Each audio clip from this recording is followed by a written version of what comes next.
postanowiłem zabrać mojego 6-letniego syna Wiktora na żółwie i taką miałem zagwozdkę, bo on zna te żółwie oczywiście, ale tu już z Nickelodeon, to nie to samo co ja pamiętam z lat 90.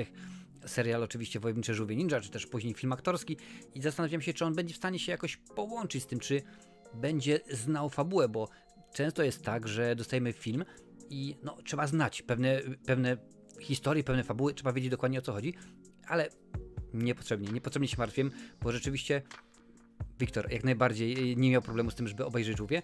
Może zacznę od początku. Fabuły zdradzał nie będę, bo akurat nie potrzeba. Wiadomo, że są żółwie i walczą ze złolami. No tyle wystarczy. Tam troszeczkę jeszcze dopowiem, ale niewiele w trakcie recenzji. Motyw jest taki, może nie trzeba w ogóle znać żadnych poprzednich części, żeby ogarnąć ten film jak najbardziej. No bo jak to ma miejsce, nieraz było śmiane ze Spidermana, no nazywa się Peter Parker, że było często mówione. Tutaj również od A do Z mamy wyjaśnione, skąd wzięły się żółwie. Oczywiście, że wdepnęły w ten w ten szlam, jak zwał, tak zwał. No i oczywiście jest cała historia, jest mistrz Splinter i tak dalej, i tak dalej. Wiadomo dokładnie, jak to mniej więcej w żółwiach wyglądało, a jeżeli nie, to dowiesz się wszystkiego i nie ma z tym najbardziej problemu. I muszę przyznać, że zaskoczony byłem, ponieważ no, animacja nie widziałem. Przed obejrzeniem tego filmu nie widziałem nawet zwiastunu. Widziałem tylko, że za produkcję jest odpowiedzialny m.in. Seth Rogen. Facet, który ostatnimi czasy bardzo dużo, naprawdę bardzo dużo dał światowemu kinu. Tak, okazało się, że no, nie tylko jest ciekawym aktorem, ale ma również jako producent, scenarzysta, również ma dobre, ciekawe pomysły i to mi się bardzo podobało tutaj. Więc może zacznę od technikaliów. No to nie jest taka, to naprawdę nie jest taka typowa animacja, którą znasz no, z rzeczonego już wcześniej Nickelodeonu, do których przyzwyczaił nas Pixar czy Disney. No rzeczywiście nie. Twórcy powiedzieli, że bardziej, jeżeli chodzi o warstwę wizualną, wzorowali się właśnie na Spider-Manie nowym. Nie na Spider-Man poprzez multiversum, tylko multiversum, ta pierwsza część. I rzeczywiście animacja jest dużo bliżej właśnie do tamtegoż filmu. To mi się super podoba, że odchodzimy troszeczkę od tych pięknych, wycyzelowanych 3D, gdzie to Disney, jak już mówiłem, czy Pixar pokazywali nam Toy Story i tak dalej, i tak dalej. No nie, tutaj rzeczywiście jest to inaczej i powiem tak, wymaga to tego, żeby się troszkę przyzwyczaić, przestawić, bo no, Spider-Man otworzył te drzwi, no i tak jak dobrze, przez wiele lat było, że tylko i wyłącznie studio Aardman, Wallace i Gromit i tak dalej, uciekające kurczaki i to dostawaliśmy takie animacje jako, powiedzmy, jakąś tam kontrapunkt właściwie do Disneya. No wiem, że Disneya tak używam jako w tym momencie figury retorycznej, ale chodzi o to, że no, to jest w tym momencie potwornie wielka wytwórnia. Więc jak najbardziej musisz się do tego przyzwyczaić. Mi to zajęło kilka sekund, ale w porządku. Skoro mojemu synowi nie przeszkadzało, to czemu mi to miało przeszkadzać? Najbardziej tak jak mówię. No ja się wychowałem na tych żółwiach z lat 90., gdzie tam było Wojownicze Żółwie Ninja, prawda? Żółwie Mutanty, Rycerze Ninja, różne były tytuły i tutaj do tego również nawiązują, ponieważ żółwie mają kolorowe, nie tylko mają kolorowe oczywiście opaski, kolorowe tutaj gdzieś na nadgarstkach, na łokciach, to jeszcze na ich paskach również pojawiają się literki. To bardzo rzadko się zdarzało, a nawet jeżeli mnie pamięć nie myli, to chyba po raz pierwszy się pojawia, jeżeli chodzi o filmy fabularne, pełnometrażowe, więc jak najbardziej. Co jest dobre, to twórcy chyba stwierdzili, no wiadomo, to już jest kolejny film, no bo mieliśmy, jak już mówiłem, czyli ten serial. Potem były filmy aktorskie że tak powiem, za kostiumy był wtedy odpowiedzialny Jim Henson. Później dostaliśmy Nickelodeon, później było, jak tutaj widzisz, kilka animacji. Filmy Michaela Beya, kolejne animacje, Żółwie, Mutanty, Rycerze Ninja kontra Batman i tak dalej. Aż w końcu dostajemy to po raz wtóry, więc twórcy stwierdzili, to my puścimy oczko do tych fanów i na przykład, jeżeli pamiętasz, w drugiej części tego filmu aktorskiego, tam w pewnym momencie pojawia się Vanilla Ice i śpiewa piosenkę Go Ninja, Go Ninja, Go. Oczywiście, że tak, tutaj ta piosenka również się pojawia, bo musiała być. Wiele, nie będę ci zdradzał oczywiście wszystkiego, ale wiele takowych smaczków się tutaj pojawia. Twórcy stwierdzili, no to oczko do tych, którzy kochają animację, oczko do tych, którzy lubią właśnie filmy pełnometrażowe i rzeczywiście chyba tylko to naprawdę do Michaela Beya niespecjalnie się uśmiechnęli, ale to chyba wiadomo czemu jakoś ta przygoda jakoś nie wyszła nikomu na dobre. Ale rzeczywiście trzeba przyznać, że Seth Rogen, czyli facet odpowiedzialny za to wszystko, za całość, wiadomo, że nie jako reżyser, ale jako producent, scenarzysta, on dokładnie wie, co nam chce dać, on dokładnie wie, jak to zrobić, bo na przykład w mistrza Splintera głosowo wciela się Jackie Chan. Od razu powiem, nie wiem, czy w Polsce będzie dubbing, czy będzie tylko i wyłącznie napisy. No ja widziałem film w Irlandii, więc trudno darmo, żeby w Irlandii były filmy wyświetlane po polsku. Ale w mistrza Splintera głosowo oczywiście wciela się Jackie Chan, no, mistrz kung fu, karate nad mistrzami i na przykład jest taka jedna fajna przebitka, gdzie tam pokazują właśnie jak mistrz Splinter opowiada, jak uczyły się żółwie, no, jak ich uczył sztuk walki, no to gdzieś tam oglądali na YouTubie jakieś krótkie filmiki i w pewnym momencie to jest chyba Pijany Mistrz albo jakiś inny film z Jackie Chanem, jest właśnie Jackie Chan pokazany, jak wykonuje różnego rodzaju no, te swoje akrobacje, także podwójne oko, bo nie dość, że Jackie Chan właśnie w roli Splintera, to jeszcze Jackie Chan w filmie jako, no powiedzmy, Jackie Chan, więc jeżeli chodzi o takie małe rzeczy, jest ich ogromna, super duża ilość, małe rzeczy, ogromna, super, dokładnie wiesz, o co mi chodziło. Aktorsko również mi się to bardzo podoba. Jest tutaj zastosowany, z czego właśnie Seth Rogen jest bardzo dumny.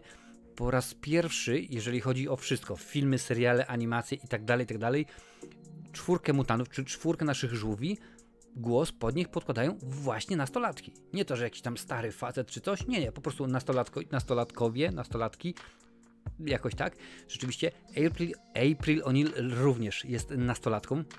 Troszeczkę zdradziłem fabułę, ale nic więcej nie powiem, bo to jest, można powiedzieć, taka historia typu Origins, czyli jak doszło do tego, początek, skąd się żółwie wzięły. April O'Neil tutaj jeszcze, powiedzieć, nie jest dziennikarką, to chyba nadużycie, no ale obejrzysz, sama zobaczysz, więc jak najbardziej. Głosowo jest również bardzo dobrze, bo pojawia się Maya Rudolph w roli Cynthii Utrom, bardzo znana aktorka. Seth Rogen, sam producent, również się pojawia. Tutaj akurat jest i chyba pasuje wizualnie do roli Bebopa, więc on się wcielała się w Bebopa, a John Cena, znany chociażby z Peacemakera, z różnych innych produkcji, Szybcy i Wściekli 48 500, również pojawia się w roli Rocksteady'ego, więc wygląda to całkiem sensownie. Oczywiście nie można, YouTube, wielkie medium, więc YouTube również się musiał pojawić, a konkretnie chodzi o to, że pojawia się Mr. Beast, tak, zgadza się, Mr. Beast pojawia się w tejże animacji, również pojawia się znany muzyk Post Malone, więc dla każdego coś miłego. Inny znany, chciałem powiedzieć muzyk, ale ostatnimi czasy bardziej aktor, bo również tutaj się pojawia w roli Superfly'a Ice Cube. Ice Cube w tym filmie miał się nie pojawić, ale kiedy okazało się, jak nazywa się jego postać i fakt, że jego dzieciaki uwielbiają właśnie te żółwie z Nickelodeon, no, to już nie moja epoka, również stwierdził pewnie, że tak, muszę coś zrobić, niech będzie w końcu film, w którym dzieciaki mogą mnie obejrzeć. Tak tutaj patrzę sobie, w rolę Baxtera Stockmana wciera się Giancarlo Esposito, fani mogą znać jak najbardziej, a także debiutuje w animacji po raz pierwszy, no bo nie może debiutować po raz 15, ale z wielką rolą, chciałoby się rzec, w roli Mondo Gecko Paul Rudd, znany wszystkim jako Ant-Man, znany wszystkim jako facet, który wystąpił w Halloween i tak dalej, wiadomo, tych filmów jest dużo, więc obsada jest, nie będę przytaczał tutaj wszystkich, ale naprawdę obsada jest bardzo ciekawie skomponowana i muszę przyznać, że jest to dobre. Zresztą sam Seth Rogen powiedział, postanowiliśmy troszeczkę inaczej podejść do tematu. Nie tylko mamy nastolatków w rolach żółwi, ale również zrobiliśmy coś, czego się prawie nigdy nie robi. Otóż nie było tak, że wchodzi facet do budki, słuchawy i czyta sobie dialogi. Nie. Zrobiliśmy w ten sposób, że wzięliśmy, akurat technicznie mogliśmy 7 osób mieć naraz, więc 7 osób wzięliśmy do jednej, powiedzmy, do innego pomieszczenia, niech tak będzie, i tak były budowane głosy, tak było to robione, że można było improwizować, to było najlepsze, a dodatkowo patrzył się ktoś jedna osoba się patrzy na drugą, reakcja i ponoć wygląda to dobrze i nie powiem ponoć, wygląda to dobrze, brzmi to jeszcze rzeczywiście lepiej, bo ta animacja, muszę powiedzieć tak, ten rok jest bardzo dziwny, bo naprawdę dostajemy super świetne filmy, dobre filmy, dostajemy też gnioty, o których chcemy zapomnieć, ale jeżeli chodzi o animacje, przynajmniej o animacje, które ja widziałem, to muszę przyznać, że bardzo mi się podoba ten rok i ten film również według mnie jest dobry, ciekawy, zabawny, bo taki film właśnie, taka animacja, która, wiadomo, że głównie to jest skierowane do dzieciaków, tak, ale też jest, skoro jest puszczone oczko do starszych, do rodziców, to wiadomo, że w tym momencie oni też pójdą do kina, my pójdziemy do kina, tak jak na przykład ja z synem i wiadomo, musi być, tak jak w Shreku chociażby, musi być warstwa dla dzieciaków i musi być warstwa dla dorosłych i tutaj to jak najbardziej się spełnia, więc muszę przyznać, że bardzo się dobrze bawiłem na tym filmie. zastanawiałem się, właśnie jak Wiktor, ale tata, bardzo fajny, podoba mi się. Zresztą widziałem, jaka była jego reakcja w kinie, więc rzeczywiście to było. Poza tym, że AMC Kino w Glomel naprawdę powinniście sprawdzać, żeby ludzie w trakcie oglądania filmu nie rozmawiali przez Whatsappa, żeby w końcu nie, zrozumiecie to, nie słuchali i oglądali TikToków w kinie, bo to już jest naprawdę przeginka. Że ja płacę po kilkanaście euro za bilet, a jakaś baba obok siedzi i TikToki i nic. Nie? Może mówić, ona totalnie ma wywalone, dzieciaki też. Także po prostu ten aspekt mi się bardzo nie podobał, ale sam film jak najbardziej, bo mamy ciekawą fabułę, mamy w ogóle, co jest nowe, scena po napisach. Ja zrobię w ten sposób, na samym końcu powiem, że będzie, żeby nie spalać. Także akurat wtedy opowiem o scenie po napisach, ale fabuła, tak no, żółwie, może nie tylko w sumie żółwie, ale bardzo nie lubię, no nie tylko w animacjach, ale ogólnie w filmie, poprawności politycznej. Tutaj mi troszeczkę jedna rzecz się nie spodobała, ale nie będę mówił o co chodzi, bo nie chcę zdradzać fabuły, bo akurat to byłoby w ten sposób zrobione, ale kolejny smaczek na przykład, kiedy pojawia się szkoła się nazywa Eastman High, a wiadomo, że Kevin Eastman to był jeden z twórców oczywiście Wojowniczych Żółwi Ninja, ale nie podoba mi się, jak pewne rzeczy nie współgrają. Więc rzeczywiście tak się zastanawiam, jak to będzie tym razem. Czy rzeczywiście twórcy no, jakoś pogodzą ten, no bo wiadomo, żółwie to są lata 80. Jak to będzie ograne, czy tak jak sobie założyli twórcy, czyli Kevin Eastman i Peter Laird, że to będzie parodia, że to będzie wyśmiewanie się z Marvela, głównie z Daredevila, bo to o to chodziło przede wszystkim, czy jednak nie, czy jednak pójdziemy w tym, że żółwie mają już swój kanon i w ten sposób, no bo skoro zaczynamy od nowa, skoro tak naprawdę robimy wiele dziwnych innych rzeczy, bo tak powiedzieli Seth Rogen i inni twórcy i wydaje mi się, tak, chyba się spodobało, ponieważ zanim jeszcze film miał swoją premierę, no polska premiera jest 4 sierpnia, w Stanach Zjednoczonych, w Irlandii, Wielkiej Brytanii już była kilka dni wcześniej, ale jeszcze zanim była premiera amerykańska, czyli premiera światowa, twórcy powiedzieli, tak, robimy drugą część, druga część będzie jak najbardziej, również robimy jeszcze serial. Ten serial będzie oczywiście pojawiał się na Nickelodeon, no bo gdzieżby inaczej, więc i ma być utrzymany w takiej samej stylistyce, więc rzeczywiście to mi się, tak, to mi się bardzo, bardzo podoba. Więc fabularnie, tak, jest dobrze. Ucząc bawi, bawiąc uczy. Wiadomo, jakie jest przesłanie, jak to ma oczywiście być w animacjach, więc ja jestem jak najbardziej, jak to mówił Lechu, jestem za, a nawet przeciw, bo podoba mi się to. Dostajemy dużo różnych mutantów i pewne rzeczy, które możesz znać z filmów, czy chociażby z komiksów, z opowieści graficznych, no troszeczkę się pozmieniało. Bo rzeczywiście, skoro tutaj jest mowa, że jest Bebop, jest Rocksteady, no to pewnie, to pojawi się Shredder. Może się pojawi, może nie będę zdradzał, ale jest dużo takich rzeczy, które ja na przykład pamiętam czytając, no jeszcze nawet nie Wiktorowi, tylko wcześniej Mai, książki właśnie o żółwiach, okazało się, że no to ten, w porządku. Jest tutaj nawet taka jedna postać, zobaczysz, że mogę szybko znaleźć. Jest Leatherhead również się pojawia w tej animacji. On, no, bardzo ważna postać i rzeczywiście dużo to jest Baxter Stockman.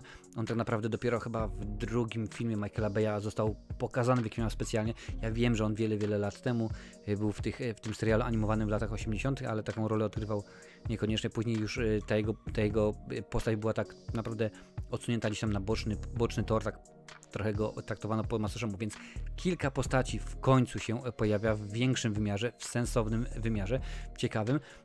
Na początku, jak zobaczyłem, że pojawia się Cynthia Utrom, to już stwierdziłem, no to chyba już wiem, w którą stronę to podąży, bo wiem to, co są, kim są Utromy. No i jednak okazuje się, że człowiek się może mylić, ale niekoniecznie, bo nie będę zdradzał oczywiście fabuły, więc jak najbardziej polecam, idź do kina, obejrzyj, skorzystaj, bo rzeczywiście warto. Przychylili się również do tego, czego nie było tak naprawdę w filmach, nie we wszystkich animacjach, że żółwie są bardzo charakterystyczne, tak, że Michelangelo jest najmłodszy, ten taki najbardziej zwariowany, Donatello, no to jest powiedzmy mózg, prawda, tam jakieś okulary, można powiedzieć taki nerd, mózgowiec, jak najbardziej. Raf, no to oczywiście wkurzony, a przywódcą, liderem jest Leonardo i to również jest stworzone, jest to utrzymane, więc muszę powiedzieć tak, głosowo jest bardzo dobrze, nie będę się tutaj na pewno czepiał. Jeżeli chodzi o animację, tak, jestem naprawdę po obejrzeniu ostatniego Spidermana mówię, no to w tym momencie wiem, kto dostanie Oscara dla najlepszej animacji. Teraz nie powiem, że ma wielkiego konkurenta, ale 2 razy można się zastanowić, jak to będzie. Smaczków jest mnóstwo, jest dużo i bardzo widać, że twórcy odrobili lekcję i to jest film zrobiony przez fanów, dla fanów. Nie to, że ja ci muszę zrobić film o żółwiach, bo mam kontrakt, mam tam 5 filmów nakręcić, żeby zostały 2. Nie. Widać, że Seth Rogen i spółka czują to, co robią. I to rzeczywiście, ja nawet w tym momencie jeszcze sprawdzę, kto tu jest dodatkowo, bo oprócz Setha Rogena pojawia się jeszcze Evan Goldberg, czyli jego partner biznesowy, no i Jeff Rowe, który współreżyseruje tenże film. Tak więc idź obejrzyj. Jak to znać moją ocenę, to zobacz sobie na Filmwebie, tam jest podana, możesz sobie sprawdzić, jak to się je, jak to się wygląda. A teraz pora na scenę po napisach. Okej. Bardzo nowe, tak? Tego nie było. Tak jakoś starło, że chyba stwierdzili, skoro Marvel ma, to my też sobie wrzucimy. Na zakończenie samego filmu tutaj jest ważne, będę zdradzał, więc bardzo mi przykro. Żółwie i April O'Neil chodzą do tego samego liceum, do tej samej szkoły średniej, niech tak będzie. No i pytam, kręcą sobie telefonem, prawda, dawaj, zrobimy tutaj nakręcimy teraz tak. No i tam właśnie mówią, no i pojawia się ta Cynthia Utrom i mówi, myślałam, że ciężko będzie znaleźć te żółwie, ale jednak się okazuje, że będę mogła ich dorwać, ale wydaje mi się, że potrzebuję tutaj pomocy. Dawać mi tu Shreddera. No i mamy odjazd i pojawia się Shredder. Sama postać, jak to było przetłumaczone, szatkownika, miała się już pojawić dużo wcześniej, miała w ogóle być osią tego filmu, no ale właśnie rzeczony Seth Rogen stwierdził, nie, Shredder już był wiele razy, więc w tym momencie, w tym filmie chcieliśmy, ażeby głównym złolem, i tutaj też będę zdradzał, więc bardzo mi przykro, możesz już w tym momencie wyłączyć, jak nie chcesz wiedzieć, żeby głównym złolem był również mutant. Bo to będzie tak, że on będzie na początku może dobry, potem rzeczywiście będzie szansa na to, żeby przekabacił żółwie na swoją stronę i to będzie ciekawsze, będzie inne, będą z tym związane ciekawe perypetie. No i tak to się rzeczywiście stało, a skoro wiemy, że druga część powstanie, bo już sami twórcy zapowiedzieli, no to nic prostszego, tylko w 2 usłyszymy Shreddera. Kto będzie w tej roli? Nie wiem, ale biorąc pod uwagę, co się dzieje, jakie osobistości, jakie postacie świata kina, muzyki, w końcu i YouTube'a pojawiły się w pierwszej części, to naprawdę jestem dobrego zdania. Jak najbardziej będę zadowolony i oby tak dalej. A jeżeli lubisz tę recenzję, to udostępnij ją na swoich mediach społecznościowych właśnie teraz.